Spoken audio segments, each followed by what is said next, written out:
नमस्कार दोस्तों, 12th class physics में आपका स्वागत है।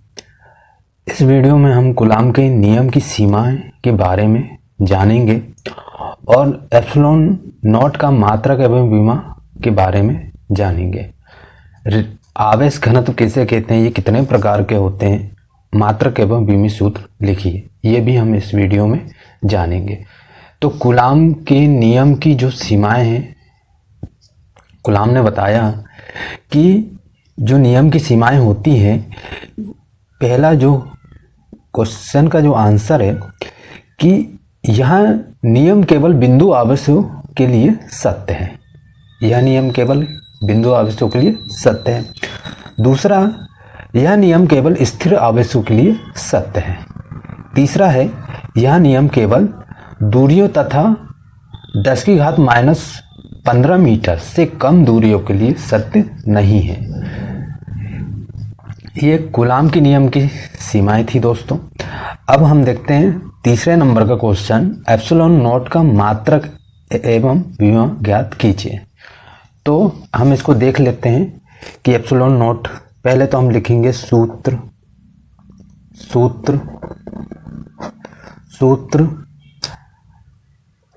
F बराबर 1/4 pi epsilon not Q1 into Q2 R का स्क्वायर। अब यहाँ पे एप्सिलॉन नॉट है, तो यहाँ पे एप्सिलॉन नॉट 1/4 पाई, क्या बच रहा है हमारे पास, Q1 इंटू Q2 R का स्क्वायर, ये हमारे पास बचा। एप्सिलॉन नॉट बराबर Q1 इंटू Q2, तो ये होता है कूलाम स्क्वायर और ये होता है क्या, कूलाम स्क्वायर। और यहाँ पे आ जाएगा हमारे पास F आ जाएगा। तो बल का जो मात्रक होता है, आवेश का मात्रक होता है कूलाम स्क्वायर, क्योंकि एक कूलाम ये है, एक कूलाम, इसलिए C का स्क्वायर, इसलिए हो गया यहाँ पे कूलाम स्क्वायर। बल का मात्रक होता है न्यूटन, रुको, बल का मात्रक होता है न्यूटन और माइनस R का स्क्वायर है। तो R क्या है हमारे पास, दूरी है, तो M का क्या हो जाएगा, M स्क्वायर हो जाएगा। ये इसका हमने क्या निकाल लिए, मात्रक निकाल लिए। ये हमारे पास इसका मात्रक निकल के आ गया। ये हमारे पास क्या आ गया, मात्रक। अब देख लेते हैं विमा के बारे में जानते हैं। विमा देखो, पहले तो एक चीज़ पता होनी चाहिए आपको कि आवेश बराबर होता है धारा इंटू समय। आवेश बराबर क्या होता है, धारा इंटू समय होता है। तो धारा को A से दर्शाया जाता है इंटू टाइम को T से दर्शाया जाता है। तो ये क्या हो जाता है, आवेश को हम लिख सकते हैं AT, ये लिख सकते हैं, क्या लिख सकते हैं, AT। विमा निकालेंगे तो विमा इसी से निकलेगा। तो विमा किससे निकलेगा, इसी से। तो आवेश का क्या हो जाएगा, यहाँ पे आवेश का ये वाले का हो जाएगा हमारे पास AT, क्या होगा, AT हो जाएगा। इसका भी क्या हो जाएगा हमारे पास, AT हो जाएगा। अपोन में अब यहाँ पे बल है ना, तो बल है, तो यहाँ पे देखो, यहाँ पे इसका MLT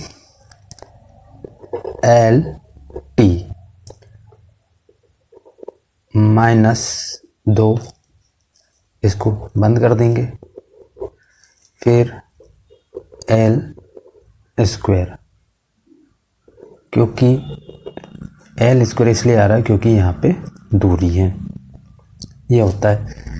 अब इसका विमी जो सूत्र बनेगा, M-1 L cube T⁴ A square, ये हमारे पास निकल के आता है। तो ये आपको पता होना चाहिए कि ये हमारे पास निकल के आता है चौथे नंबर का जो क्वेश्चन है, परावैद्युतांक किसे कहते हैं? परावैद्युतांक किसे कहते हैं? परावैद्युतांक माध्यम की विद्युतशीलता और वायु या निर्वात की विद्युतशीलता के अनुपात को परावैद्युतांक कहते हैं। एप्सिलॉन बराबर होता है एप्सिलॉन नॉट के, एप्सिलॉन नॉट के बराबर हो जाता है एप्सिलॉन के का मान निकालेंगे तो के का मान निकलता है यहाँ से, तो epsilon upon epsilon not. Epsilon बराबर होता है माध्यम की विद्युतशीलता, जो एप्सिलॉन है जो माध्यम की क्या है, विद्युतशीलता है। एप्सिलॉन नॉट वायु या निर्वात की विद्युतशीलता है। नॉट है यहाँ पे प्रत्येक पदार्थ का जो परावैद्युतांक होता है एक होता है, एक से अधिक होता है। कैसा होता है?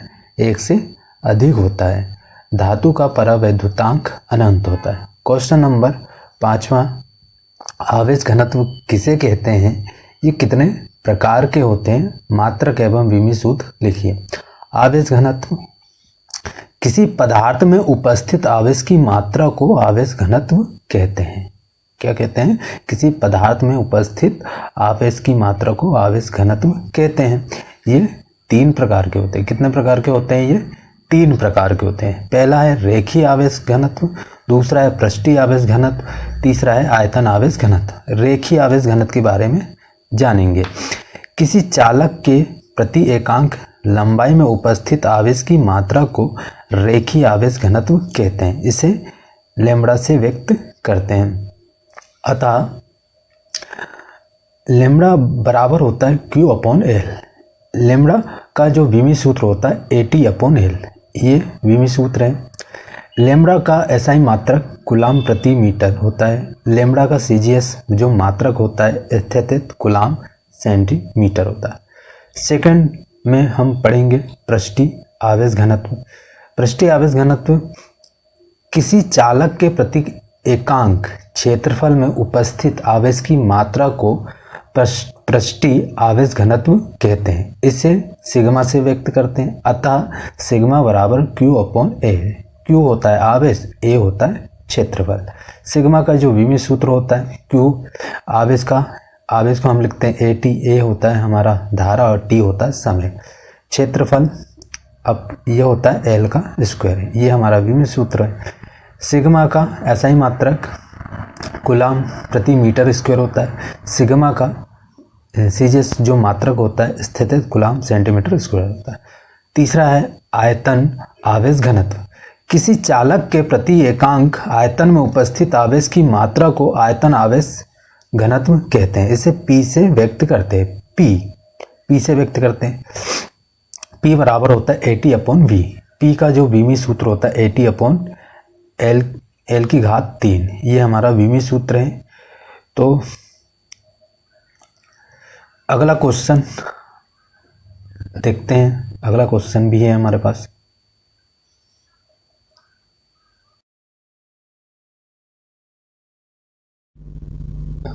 अगला क्वेश्चन है कि विद्युत क्षेत्र किसे कहते हैं? उत्तर है विद्युत क्षेत्र आवेश के चारों ओर का वह क्षेत्र जहाँ तक उसका प्रभाव रहता है। क्या बोलेंगे? आवेश के चारों ओर का वह क्षेत्र जहाँ तक उसका प्रभाव रहता है उसे हम विद्युत क्षेत्र कहते हैं। क्वेश्चन नंबर है 7, विद्युत क्षेत्र की तीव्रता किसे कहते हैं? विमी सूत्र तथा व्यंजक स्थापित कीजिए। विद्युत क्षेत्र की तीव्रता विद्युत क्षेत्र के किसी बिंदु पर स्थित, क्या बोलेंगे? विद्युत क्षेत्र के किसी बिंदु पर स्थित एकांक धनावेश जितने बल का अनुभव करता है उसे विद्युत क्षेत्र की तीव्रता कहते हैं। सूत्र के रूप में E बराबर होता है F अपॉन Q नॉट। सूत्र के रूप में तो E का विमी सूत्र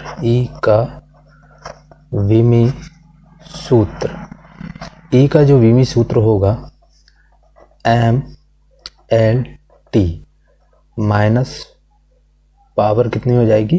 2, है ना, ये हो जाएगा। अपॉन 80 ये होता है। एफ का जो भी सूत्र हो जाएगा MLT माइनस की पावर 2, क्यू आवे से तो यहाँ पे 80 हो जाता है। ए होता है धारा और टी होता है टाइम, ये इसका भी सूत्र है। आगे और देखते हैं, इसको हम लिखेंगे एम एल, ये टी ऊपर जाएगा तो ये टी ऊपर गया, ये पावर कितनी है यहाँ पे -2 पावर है, तो जब ये टी ऊपर गया तो ये माइनस की पावर 3 हो जाएगा। ये ए प्लस का है, ऊपर जाएगा तो काय में होगा माइनस में, -1 ये हो जाता है हमारे पास। तो अब इसका हम देख लेते हैं एसआई मात्रक। तो ई का एसआई मात्रक, ई का एसआई मात्रक, इसका जो मात्रक होता है न्यूटन प्रति कूलाम, मात्रक क्या हो जाएगा न्यूटन प्रति कूलाम। सीजीएस मात्रक, ई का सीजीएस मात्रक, ई का सीजीएस मात्रक क्या होगा, तो इसका जो मात्रक हो जाता है डाइन स्थित कूलाम, डाइन स्थित कूलाम हो जाता है इसका। यह एक कौन सी राशि है, सदिश से क्या अदिश, तो यह एक सदिश राशि है। कौन सी राशि, यह एक सदिश राशि है, ये है ना। अब इसके लिए हम व्यंजक देखते हैं, इसके लिए हम क्या देखेंगे व्यंजक। तो व्यंजक के लिए ये देखना पड़ेगा हमें कि इसका निगमन करते हैं। तो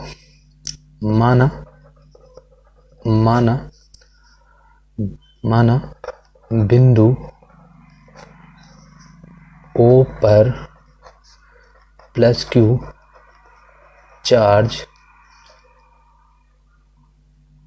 रखा गया है। क्या बोलेंगे, माना बिंदु O पर प्लस Q चार्ज रखा गया है।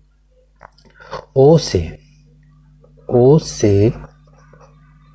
देखो, O से R दूरी पर कोई बिंदु P स्थित है, तो O से R दूरी पर कोई बिंदु P स्थित है, O से R दूरी पर कोई बिंदु P स्थित है, जिस पर परीक्षण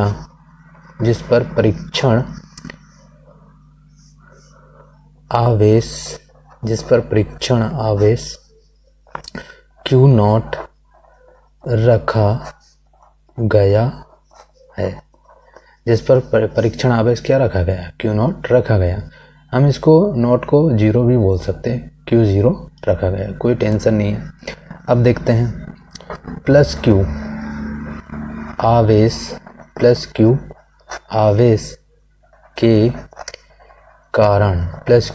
के कारण परीक्षण आवेश Q0 पर लगने वाला बल। प्लस Q आवेश के कारण परीक्षण आवेश Q0 पर लगने वाला बल। तो F बराबर 1/4 pi epsilon not into Q1 into Q0 R का स्क्वायर। देखो Q यहाँ कुछ नहीं, मतलब 1 है, तो मान लो कि Q1 इंटू Q2 R का स्क्वायर, क्योंकि इनकी दूरी क्या है R है।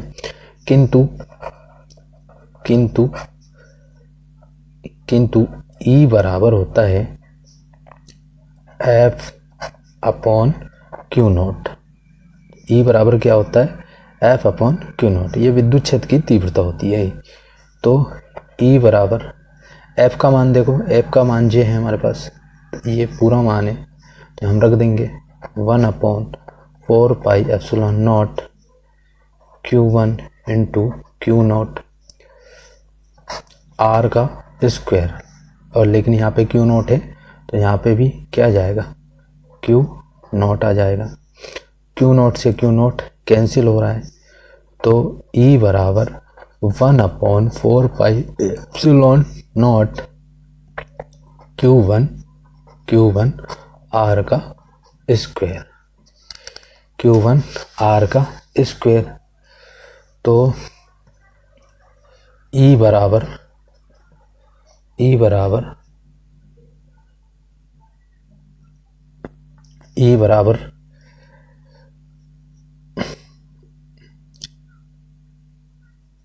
ये हमारा यहाँ तक आंसर आ जाता है, यहाँ तक क्या आ जाता है, हमारा आंसर आ जाता है।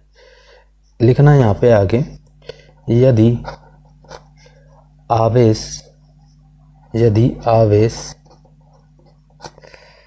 परावैद्युतांक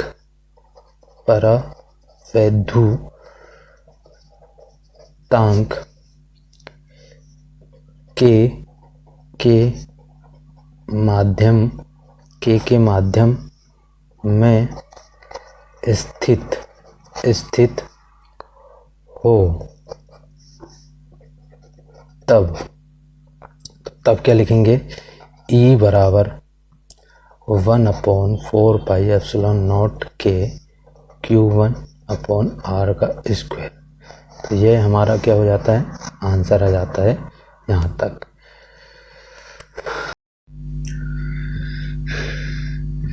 बच्चों ये क्वेश्चन नंबर 8 है और ये क्वेश्चन नंबर 8 है, विद्युत बल रेखाएं या विद्युत क्षेत्र रेखाएं किसे कहते हैं, समझाइए तथा विशेषताएं लिखिए।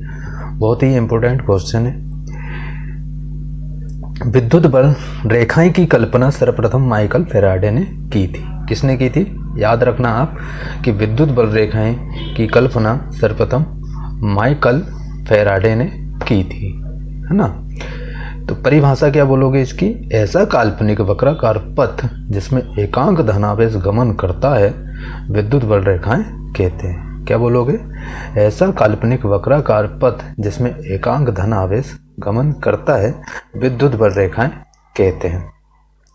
ये डायग्राम बना है तो इसकी सहायता से हम विशेषताएं समझेंगे। क्या समझेंगे, विशेषताएं समझेंगे इसकी सहायता से।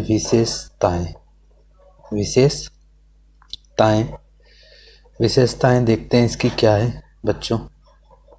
विशेषताएं, पहली विशेषताएं होती है, अब देखो आपको ध्यान से समझना है। देखो विद्युत बल रेखाएं धन आवेश से क्या हो रही है, प्रारंभ होती हैं। विद्युत बल रेखाएं धन आवेश से प्रारंभ होती है और ऋण आवेश पे क्या हो जाती हैं, समाप्त हो जाती है। तो विद्युत बल रेखाएं धन आवेश से प्रारंभ होती है,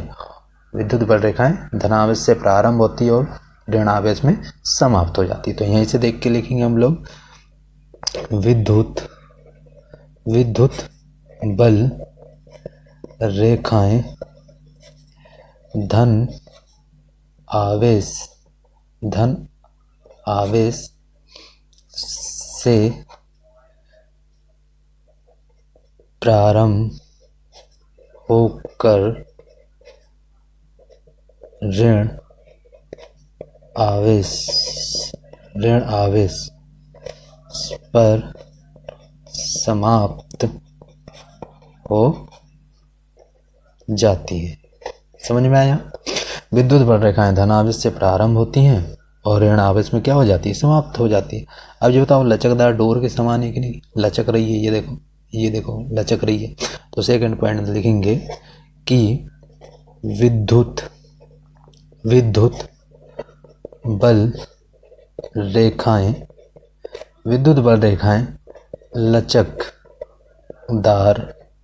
लचकदार डोरी के समान होती है। क्या होती है, विद्युत बल रेखाएं लचकदार डोरी के समान होती है। तीसरा पॉइंट क्या आ जाएगा? विद्युत बल रेखाएं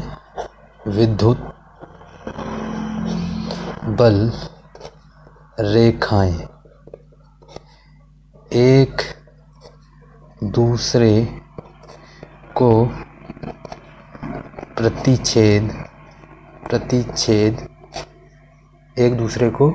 प्रतिच्छेद नहीं करती है।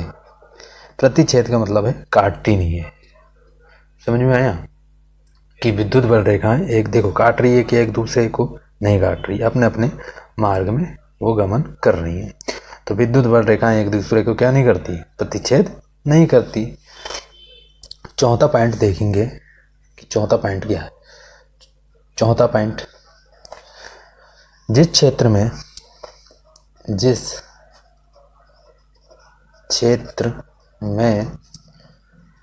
विद्युत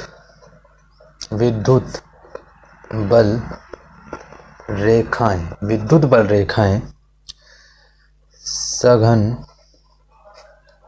होती हैं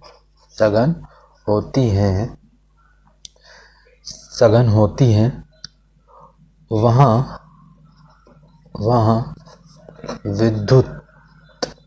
विद्युत क्षेत्र की तीव्रता अधिक होती है। क्या होती है? विद्युत क्षेत्र की तीव्रता कैसी होती है? अधिक होती है। ये हमारा तथा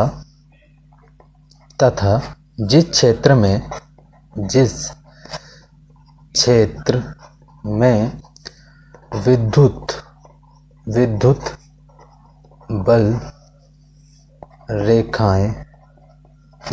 विद्युत बल रेखाएं विरल होती हैं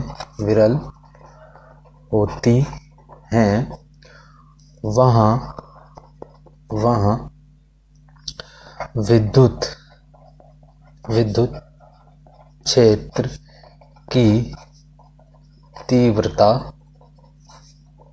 कम होती है। वहाँ विद्युत क्षेत्र की तीव्रता कम होती है। कि मान लो कोई क्षेत्र है, ये मान लो कि ये क्षेत्र है और जैसे ये विद्युत बल रेखाएं हैं, अब यहाँ ज़्यादा हैं, है ना। तो विद्युत बल रेखाएं किस माध्यम में? सघन माध्यम में। तो जब विद्युत बल रेखाएं सघन माध्यम में होगी, अधिक मात्रा में होगी, तो विद्युत क्षेत्र की तीव्रता भी कैसी होगी? अधिक होगी।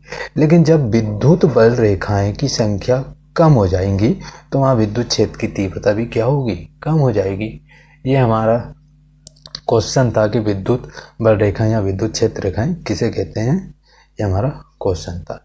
बड़ा इम्पोर्टेंट क्वेश्चन है दोस्तों। बच्चों, अगर आपको वीडियो अच्छा लगे तो मेरे चैनल को सब्सक्राइब ज़रूर करना और अपने दोस्तों मित्रों के साथ ज़रूर शेयर करें और वीडियो को लाइक ज़रूर करना। थैंक यू, धन्यवाद, जय हिंद।